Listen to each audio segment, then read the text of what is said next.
Listen up. Come get some. Status selected. Evil Dead Rise is out in the cinema.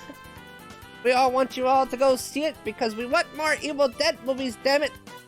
And it was great to finally get an Evil Dead movie, a new one,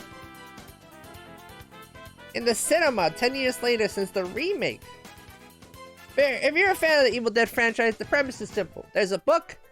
If you read things from the book, it raises the dead, and the dead are evil, and they will possess your friends and do horrible, terrifying things to you.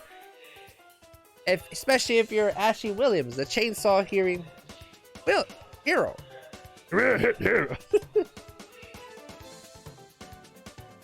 But Evil Dead Rise is apparently a continuation of that story, but there is no Ashley Williams. There is a very sneaky Bruce Campbell cameo. Lee, did you catch the Bruce Campbell cameo? Because we'll tell you where it was. Because we caught it. We heard that motherfucker's voice. Oh, we sure did. Yeah, we were like, oh, that was Bruce Campbell. All right, very nice. If you didn't hear Bruce Campbell, then maybe your theater system was no good. Sound system. The story of Evil Dead Rise is pretty simple premise. It always has been. It's always people trapped against the Deadites.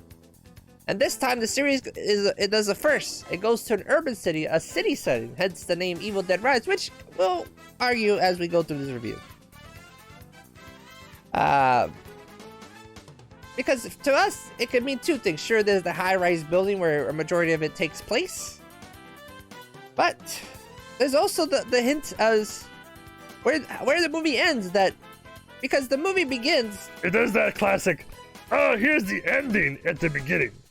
Oh yes, you know, it does start in a cabin in the woods scenario, just to give you that brief Evil Dead taste, that origin, and then that symbol of the Deadite rising and that opening title crawl. Wow, that was the Evil Dead Rise title crawl. That was beautiful. I literally want to see that movie again just to see that title crawl. Lee, did you like the title crawl reveal? That was beautiful. After that, we follow two sisters, one a mother of three, another who's a groupie technician, roadie. She doesn't like me calling her. She's a bad technician. She's a feisty chick. I'll call her a groupie, I guess. Yeah, that's the thing.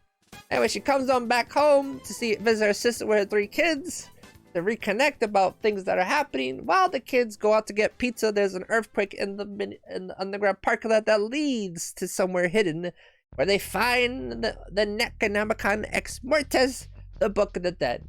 And this time, in a very clever way, somebody recorded some vinyl, and the kid, being a little DJ, plays the vinyl, which I thought was a little clever thing. Yeah. I feel like it's a little on the nose, but yeah, whatever. I like that. I like that angle. They really play with the whole vinyl thing a lot, which was great. But anyway, if you listen closely to that vinyl recording, you will hear Bruce Campbell's voice in that recording. And if you didn't catch his cameo, he is one of the priests that says, "It's called the Book of the Dead for a reason." Yeah, when I heard that, I was like, that's fucking Bruce Campbell. only Bruce Campbell can say that, and you'd be like, oh, fuck.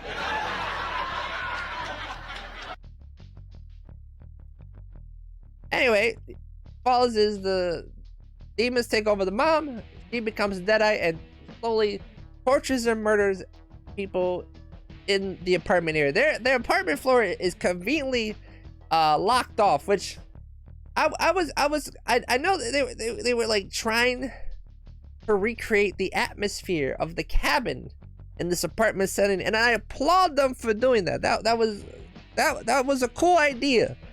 But it's an idea that's been done to death.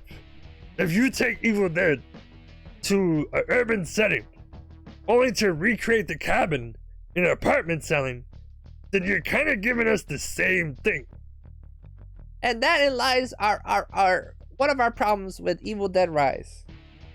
It's a requel, and it's the first requel of its kind. The last one was a remake, disguised as sort of a requel. But it was more of a remake. This one is a full-on requel, as it is a continuation of the Evil Dead franchise story, but it goes and does the similar thing. you know, we have the remake of Evil Dead 1. This is pretty much Evil Dead 2. Yeah, pretty much. Like, they even quote same lines, and they do same shots with the eyeball and the mouth shot. And I was like, oh, fuck, they really doing Evil Dead 2.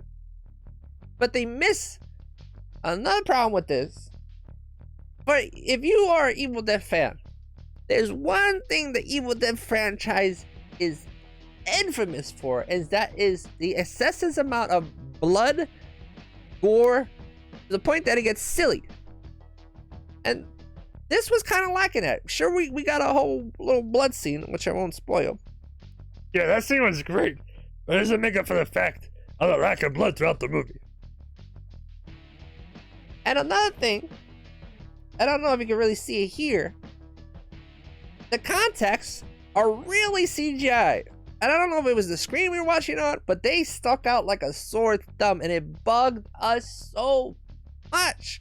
Yeah, like, do we not make scary contacts anymore? Like, they had to put CGI, like, that shit was like, that shit was too much. That shit was looking bad at some point. Yeah. I mean, originally this movie, Evil Dead Rise, was gonna be a streaming-only movie on HBO Max, but it tested so well. When they at the test screens, they said, "Look, you know what? Let's throw it in theaters." And I don't mind that's been thrown in theaters, but I think that might have worked against it, kind of, at least for me, because if I had seen this as a streaming movie, it would have blew my mind. I would have been like, "Oh, this is pretty good for a fucking streaming movie." But I went to a movie and it kind of, I don't know. It's a weird thing. Let us know if in the chat if that's something you've experienced, where you see a movie, you're like, that movie would have been better to stream at home, or this movie was perfect to see in the theater. Like The Batman was perfect to see in the theater. Renfield, that's a streaming movie. So, anyway, you might think like, goddamn, did we like this one? We did. We really did. It's Evil Dead. It's a new Evil Dead movie. It still has the vibes of Evil Dead. And even though we're saying all this sort of negative stuff, we ironically want to see it again, because Evil Dead is a vibe, and this movie successfully captured that vibe. There's no arguing that, but it didn't evolve that Evil Dead vibe. It still kept us in the cabin, even though it changed the location, which is crazy. And the best way to sum up this film is at the end of the movie, we won't spoil what happens, but there's that iconic Evil Dead line said by a character, and that iconic standoff moment. And that was the moment, I believe, that this film could have evolved. But the fact that it said the same line that Ash says in the Evil Dead franchise, like if the person had added an extra word like "fuck, come fucking get some" or something, a variation to that would have shown growth. But we understand that this director, very new director, Lee Cronin, probably didn't want to mess up Evil Dead.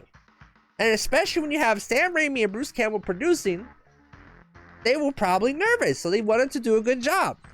What we hope, this movie does well in the box office, because the next movie needs to be the evolution of the franchise. We really need to see something new, and hopefully it's not just a movie that ends up being a tease for a crossover movie. Robert Kirkman said it best for Renfield. Robert Kirkman wrote Renfield. The creator of Walking Dead wrote the story of Renfield. We covered this last time. Yeah, it's freaking crazy. It's not being advertised. It's weird. Anyway, Robert Kirkman said what he loved about writing Renfield, that it was not part of a cinematic universe. Didn't have to see 5 movies. This movie's not going to be a tease for another movie you wish you would have saw. And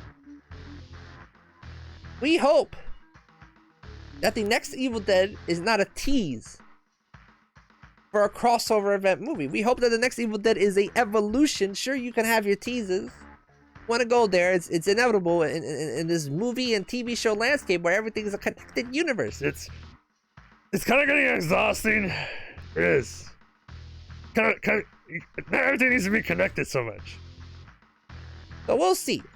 Anyway, we give Evil Dead Rise an 8 out of 10. It's a good movie. It's not a disappointing movie, but it didn't blow us away.